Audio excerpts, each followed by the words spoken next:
Tonight's 9 p.m. Extra, a Valley woman says her son was snatched right from her arms, and she says the state of Arizona is to blame for this.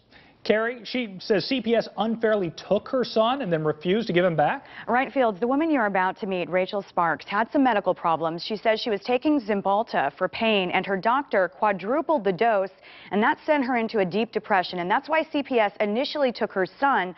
But documents we've obtained show that she did what CPS asked. She got her life together, and the boy should have been returned to her nearly 2 years ago. I was in a hospital inpatient getting mental health help because of the Cymbalta, and that was the time when CPS took my kids. Rachel, a single mom, says she did everything CPS asked her to do to get the kids back. This internal CPS document shows the goal was to stabilize her health and to get her medication balanced out. She did that, as documented in these reports.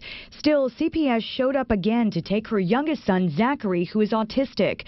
There was concern, they said, that she couldn't take care of all of his special needs. And just took him away. There was nothing I can do. And that was very hard.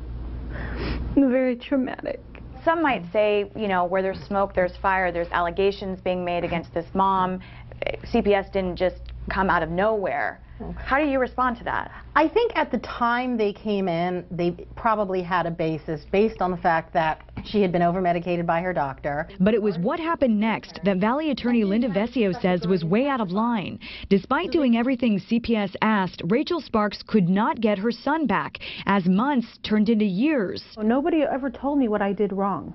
I had no idea what I'd done wrong.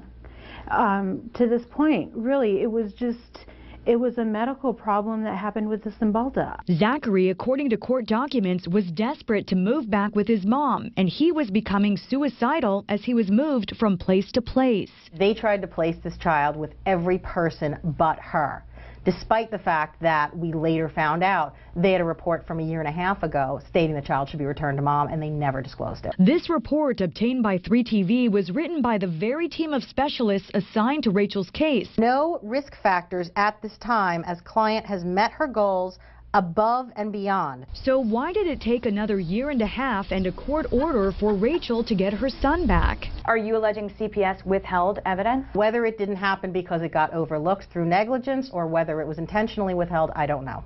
The caseworker signed this report but never turned it over to Linda Vesio or the court.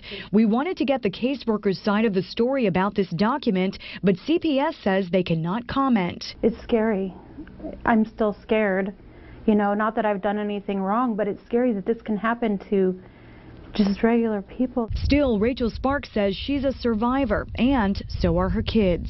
My kids they're my life. They're the reason I'm here. They're the reason you are living. They're the reason I'm living, right.